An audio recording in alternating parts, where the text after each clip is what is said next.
തള്ളിന്റെ കാലം കഴിഞ്ഞ അടിമകളെ ഇനി വിള്ളലിന്റെ കാലാണ്. മഴ പെയ്തപ്പോ റോഡ് ഒലിച്ചു പോയ അഭിപ്രായം പറഞ്ഞു. നിങ്ങൾ എന്തിനോടോ അവനെ പോയിട്ട് ചീത്ത വിളിക്കണതൊക്കെ, അനക്കെന്ത് യോഗ്യത എന്നൊക്കെ ചോദിക്കണത്. അദ്ദേഹത്തിന് സർട്ടിഫിക്കറ്റ് ഇല്ലെങ്കിലും നല്ല എക്സ്പീരിയൻസ് ഉണ്ട്, അനുഭവങ്ങളുണ്ട്. പലരും അടിച്ചു നിൽക്കുന്ന പല നിർമ്മാണ പ്രവർത്തികളും മൂപ്പർ അദ്ദേഹത്തിന്റെ ഉത്തരവാദിത്തത്തിൽ അദ്ദേഹം ചെയ്തു കണ്ടവർക്ക് അറിയാതെ. കമന്റ് ബോക്സിൽ പണിയെടുത്ത് ജീവിക്കടാ എന്ന് കേൾക്കാത്ത നല്ലൊരു ഇൻഫ്ലുവൻസറാണ്, മലപ്പുറം ജില്ലക്കാരനാണ്, അഭിമാനമാണ്. അദ്ദേഹം പറഞ്ഞ കാര്യത്തിനോട് തന്നെയാണ് നാട്ടുകാർക്കും എല്ലാവർക്കും യോജിപ്പുള്ളത് അല്ലെ. അന്ന് ഈ നാട്ടുകാർ പറഞ്ഞിട്ടുണ്ട് പല സ്ഥലത്തും പാലങ്ങൾ വേണമെന്ന്, അന്നൊന്നും ചെവി കേൾക്കാതെ ഉണ്ടാക്കിയതാണ്. റോട്ടുമ്മ കൂടി പോയിട്ടുണ്ടെങ്കിൽ റോഡ് പൊളിഞ്ഞു പോകുക, സർവീസ് റോഡിന് പോയിട്ടുണ്ടെങ്കിൽ റോഡ് തലേക്ക് വെക്കും. ഞങ്ങളെ റോഡ് എന്ന് പറഞ്ഞ ആളുകളൊന്നും കാണാനില്ല. മന്ത്രി പറഞ്ഞത് ഞങ്ങൾ എപ്പോഴും ചെക്ക് ചെയ്യുന്നുണ്ട്, ഇതിന് പ്രത്യേക ടീമുണ്ട്.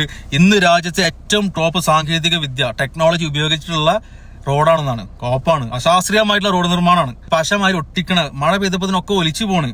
ജനങ്ങളെ ജീവനും സ്വത്തിനും യാതൊരു വില കൽപ്പിക്കാതെയുള്ള റോഡാണ്. ലത്തീഫ പറഞ്ഞു മനസ്സിലാക്കി കൊടുക്കുക. ലത്തീഫ് എനിക്കിപ്പോൾ ചെയ്തിരിക്കുക, ലത്തീഫിനെ പ്രേക്ഷകർക്കൊക്കെ അറിയാം. അദ്ദേഹം ഫേസ്ബുക്ക് ചാനലും യൂട്യൂബ് ചാനലും നടത്തുന്ന ആളാണ്. ഒപ്പം കൺസ്ട്രക്ഷൻ മേഖലയുമായി ബന്ധപ്പെട്ട് പലതരം വീഡിയോകളൊക്കെ ചെയ്യുന്ന ആളാണ്. അപ്പോൾ അദ്ദേഹത്തിന് ഞാൻ പരിചയപ്പെടുന്ന ആവശ്യമില്ല. ഈ സാഹചര്യം നമ്മൾ വീണ്ടും അദ്ദേഹം സംസാരിക്കുകയാണ്. അപ്പോൾ 2024 തോന്നുന്നു അങ്ങനെ ഒരു പോസ്റ്റ് പറയുന്നത്. ആ പോസ്റ്റ് അന്ന് ഇടാനുള്ളൊരു സാഹചര്യം എന്തായിരുന്നു? ചതുപ്പുള്ള ഏരിയനെ ഒരു കറക്റ്റ് മനസ്സിലാക്കാൻ പറ്റില്ല എന്നുള്ള ഒറ്റ കുഴപ്പമുള്ളൂ. നേരെ മറിച്ച് നമ്മുടെ മലപ്പുറം റീച്ചിൽ ഇപ്പം ചേളാരി കഴിഞ്ഞാൽ തലപ്പാറ, കൂരിയാട്, കോട്ടക്കലിന് മുമ്പ് പാലശ്രമടക്കം പാട വരുന്നത്. അപ്പോൾ അവിടെ ഇതേപോലെ തന്നെ കട്ട വെച്ചാണ് കെട്ടിക്കേണ്ടത്.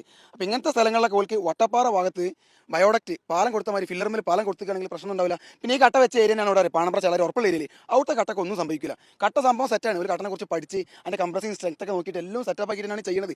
പക്ഷേ പാടവക്കത്ത് ചതുപ്പുള്ള ഏരിയയിൽ ഈ കട്ട കെട്ടുമ്പോൾ അതിൻ്റെ ഫൗണ്ടേഷൻ സെറ്റപ്പിൽ കൊടുക്കേണ്ടതായിരുന്നു. അത് ഓൾക്ക് മനസ്സിലായിട്ടില്ല എന്ന് തോന്നുന്നത്. അതുകൊണ്ട് സംഭവിച്ച ഒരു പ്രശ്നമാണ് ഇപ്പോൾ ഇത്. ഈ ഒരു പ്രശ്ന പരിഹാരം എന്നൊരു സാധ്യതയിലേക്ക് പോകുകയാണല്ലോ.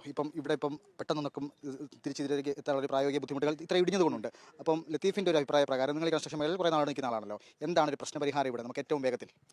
ഇവിടെ പരിഹാരം ചെയ്യാനുള്ള വകുപ്പുകൾ ഇതിൻ്റെ അടുത്തൊരു 10 അപ്പോൾ കണ്ണിൽ കാണുന്നുണ്ട്. പക്ഷേ എന്താ എല്ലാ കാര്യങ്ങളും നമുക്ക് വീഡിയോ കൂടെ പറയാൻ പറ്റില്ല. ആൾക്കാർ കടന്നൽ കൂട്ടം പോലെ നമ്മൾ ആക്രമിക്കും.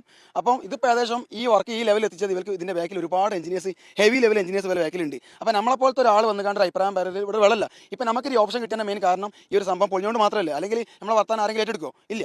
പിന്നെയെന്ന് പറഞ്ഞിട്ടാണെങ്കിൽ എൻ്റെ ഒരു അഭിപ്രായത്തിൽ ഇവർ എന്ത് ചെയ്താൽ മതി അറിയോ, ഈ ചതുപ്പുള്ള ഏരിയയിൽ ഈ പാലം കൊണ്ടുവന്നില്ല എന്നുണ്ടെങ്കിലും ഈ ഒരു ലൈൻ വരുന്നുണ്ടല്ലോ, ഈ ലൈൻ വരുന്നിടത്ത് ഏകദേശം ഒരു 5-6 മീറ്റർ പൈലിംഗ് ചെയ്യില്ല. അതേമാതിരി ഇടയ്ക്ക് ഒരു പൈലിംഗ് കൊടുത്തിട്ട് ആ ലൈനിൽ കറക്റ്റ് 4-5 മീറ്റർ താഴ്ചയിൽ മാന്തിയിട്ട് റീറ്റെയിനിങ് വാളി എത്ര മീറ്റർ വേണമെന്നോ ഏകദേശം 1 മീറ്റർ വീതിയിൽ വാൾ അടിച്ചിട്ട് അതിൻ്റെ മുകളിൽ നിന്ന് 2 സൈഡ് കെട്ടുകയാണെങ്കിൽ എൻ്റെ അഭിപ്രായത്തിൽ ഇത്ര പ്രശ്നം വരില്ലായിരുന്നു.